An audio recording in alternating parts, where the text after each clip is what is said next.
Hello, family members. It was finally time for us to leave Accra, Ghana to Burkina Faso. Fam.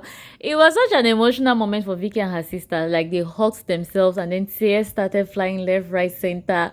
These people cried. I'm like, hey, God. The way they love themselves. Hey, God. Anyway, we ordered a ride to go and drop us at the park. I think the park is called Circle. So that's where we were headed to. And now let me give you guys the gist. So the previous day we had called one of the bus agencies, STC, that leaves directly from Ghana to Wagadugo, Burkina Faso. But unfortunately for us, they left that day that we called them. So they leave 3 times a week.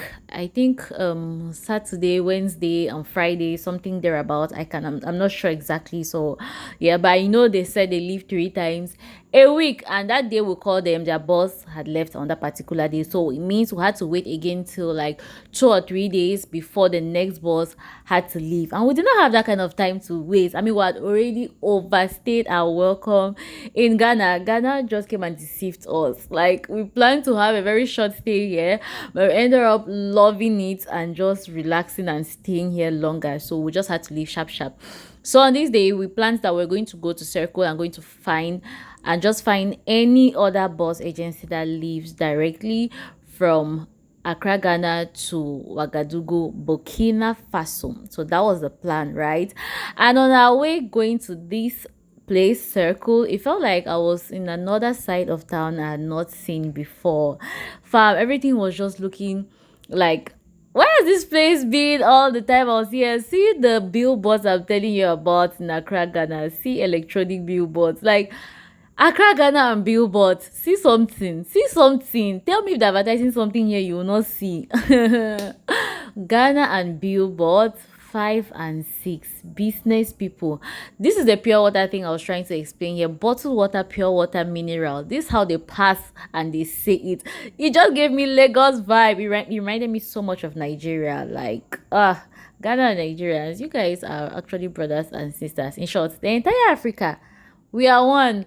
So many similarities. Then I saw this red and white building. I was like, what's this? I saw that it was Ghana's National Fire Service. I was like, tell me what you do without actually saying a word. I think that's what they try to achieve with the colors of the building. And then I'm recording this other building. I don't even know that this is like their National Police Headquarters. When I realized the way I put my camera down, I was like, hey, before they just spot me and say, who is this filming? And then they follow the car and it becomes a whole different ball game. We now have to start explaining ourselves and start begging. Normally you're not supposed to film any official place like the police headquarters, prison, all of those places like this. They usually don't want cameras on them. So sometimes as content creators, we could just be filming regularly and then you don't even know that that's like a building, that kind of building. But the moment you read the signboard and you see any National Police Headquarters or this, that, see, you just have to put your camera down for you to be on the safe side, for you not to hear stories that touch. So I'm just putting that out there. So we got to the park area and this place reminded me so much of Lagos, Nigeria, Jibowu. It just felt like it was the same place. They had the same ambience. Like there is a bridge, you pass under the bridge, you have people, like it just gave that same vibe. I was like, is this not Jibowu I am in another country? And there are so many Nigerians around here, fam. So we initially were not particular about any bus agency we wanted to use. We just wanted an agency that goes directly to Wagadugo to relieve us from the stress of moving in bits and pieces, stopping here and continuing. So we asked the driver to recommend one for us. So he dropped us at this agency. We went in and asked them. They said they do not go directly to Wagadugo, but they could drop us at the border of Ghana, where it was much easier for us to find a car to cross us over to Wagadugo, right? So we accepted. But Vicky was like, oh, since we are now going to the border of Ghana, maybe we should use VIP, because I think she had used them the last time she traveled to Ghana or something, but she recommended we go check them out and check out their prices. So we went there, we found out their price and it was better than the first one, so we decided to go with them. So I went to go and get us a SIM card because I knew we needed data since as we were going to be on the road for a very long time. And then I met this Nigerian guy there, which I teased him that was a Nigerian as well, and the way he opened up to me, fam. You're from Nigeria? I know our people.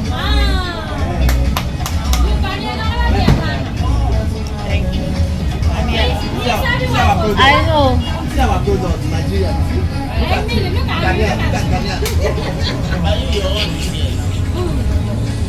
Just the fact that I told that guy that I was a Nigerian and we communicated in fluent Niger pidgin, this guy was so happy to relate with me, and he started telling me the businesses I could do in Ghana. If I was homeless, he could house me and everything. I was like, is this how it feels to meet your fellow countryman in another country? I don't know, but I was like, nah, Joko, I'm a Cameroonian, but I love Nigeria. Fam, there is one thing about Ghanaians that I really find amazing. They love the half of coconut water. Hey, I was like, is it that it's the coconut water that is giving them the figure eight shape, or what? I'm missing something out. Like, this is what you find randomly on the streets of Ghana. People selling coconut water. They just break the coconut and then you find people buying and drinking. It's not something very common where I'm coming from. So we came to VIP bus agency. This is what we finally settled on to travel with. The moment we put our bags into the bus, we went ahead to enter the bus, and fam, these bus seats are so comfortable. I was like, hey, Vicky, you did a good choice here to say let's even come here. They have two big chairs on one row and then one big chair on the other row. Very comfortable. We left at about 6:30 or thereabout. So the bus stopped at Tamale to drop the few people, and shortly after that, when we kicked off, the bus developed an issue. The driver saw from the side of his mirror that the bus was fuming, and he decided to park and told all of us to come down. See, I didn't even realize where people started rushing out. The way people were rushing out, I'm like, is this how people are afraid to die?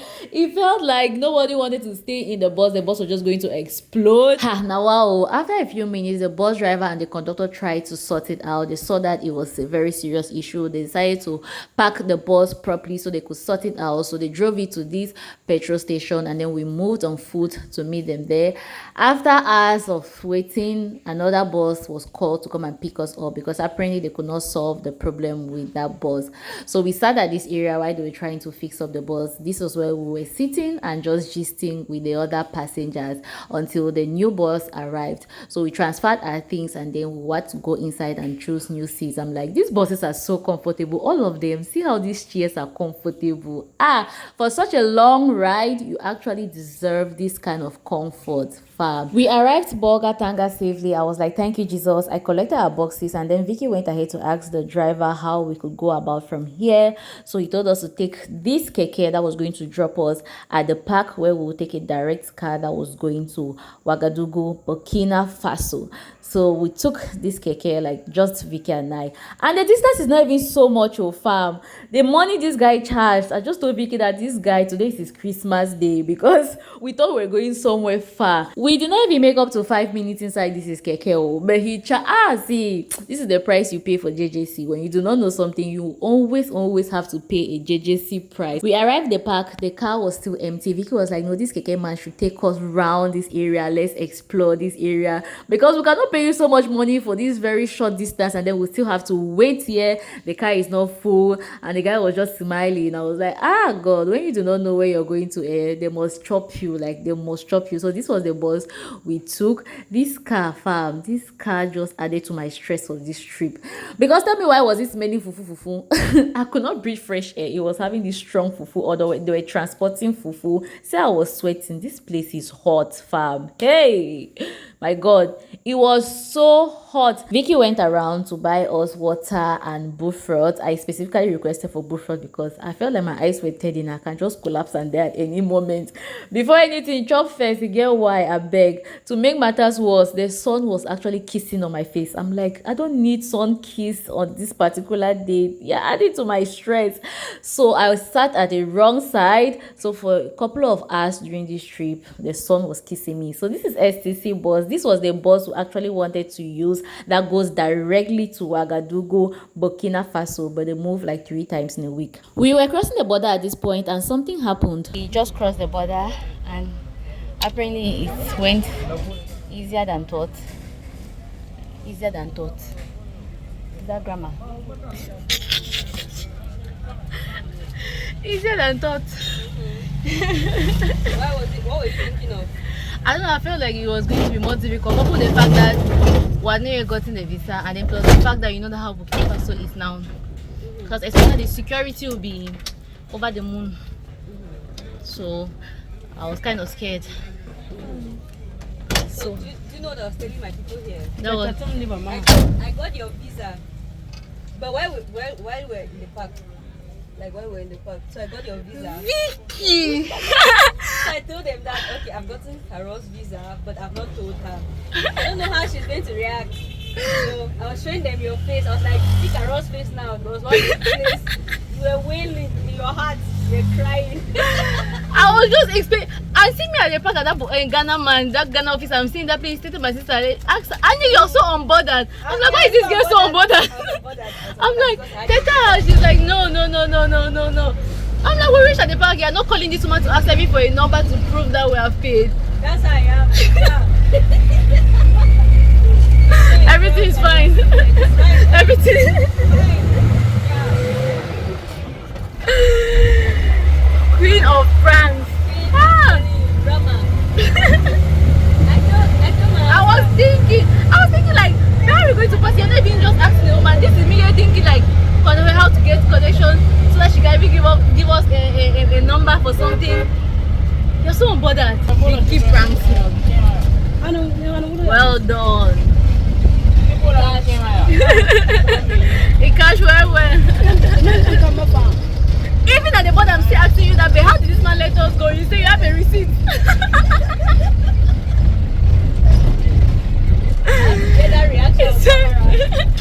You have a receipt. In my head, I'm like, no, but the woman did not send any receipt now. So which receipt again are you talking about? I don't know if you just think of it. Don't worry. Don't worry. One good thing is another. That's what we always say. You'll not see it coming. You all, my visa came out hours ago and Vicky did not tell me. It was sent to her and she watched me being worried for hours on how I was going to do at the border. What should we really do to this Vicky of a girl? Leave it in the comment section. At this point, if I tell you I wasn't tired of this trip already, then I'm lying to you. Initially, everything being equal, this trip was supposed to be like an 18-hour trip, but because we knew we're stopping, we're not taking like a smooth ride from Accra to Wagadugo, we knew that okay, give and take maybe like 20 hours, we must have arrived at destination. Fam, this trip took us over 30 good hours of traveling. Fam, I stood for over 30 minutes without sleeping, without showering. See, traveling is not for the faint-hearted too. Once I saw that we're arriving a park, I was just like, thank you, Jesus. We have finally arrived. See, the joy in my heart. I was looking forward to just going to sleep, to just crashing. The moment we stepped down from that bus and I looked at my legs, I was like, you self don't try for me. Like my legs were so swollen. It felt like a pregnant woman's leg. I was tired. I was exhausted. My body just also had to show me that it was exhausted as well, because to sit in a car for that long is no joke. The moment we collected our bags from this bus, I took some money from Vicky to go and find water. I was really thirsty. I wanted to drink water. I had not drank water for a very long time. And fam, I moved around. I could not find water. Our driver even came to pick us up. I still had not found water to drink. Nightlife in Wagadugo is something else. I'm like, do parks sleep? Where I'm coming from, parks do not sleep. Or at any time, you will definitely find the entire park alive. You will find people selling water, drinks, and all of that. Then we're moving and I'm seeing bikes obeying traffic lights in the night. Like no police officer, you guys are wearing helmets, obeying traffic lights. I'm like, I'm not ready for the level of law and order I'm about to experience in this town. Because what? Nightlife in Wagadugu actually shocked me. It's so different from what I'm used to with. In Cameroon, the moment you walk into any town, what will greet you is loud music from bars. Like you will hear loud boom boom chak. You will see people drinking in bars and you know that these people have an active nightlife. But with them, you don't find that noise, that unnecessary loud music like this. You actually find people on the streets at night, but you don't just find it noisy. I'm like, how do you guys do that? How do you chop life? The moment we got to our destination, I showered. I was looking at my legs. I was like, oh God, are you trying to tell me something? Is this what pregnancy is going to look like on me? Am I going to have swollen legs when I'm pregnant? Because look at this. It felt like if I just press it, it would just burst out. My feet were so swollen. I was so tired. Hey, 30 hours. 30 hours. Please, you guys should pray. Let God bless me. So I'll be catching flights back to back. I don't think this suffer life, I don't think it's for me. At this point, I was so tired. I had showered, I had dressed up, and I was just ready to go to bed. I said, let me tell you guys good night, but I did not have energy to open my mouth to say anything. So I was just doing actions like good night, good night. Don't mind me playing here. Thank you so much for watching till this point. I'll see you on finally by the help of God on my next one. Bye.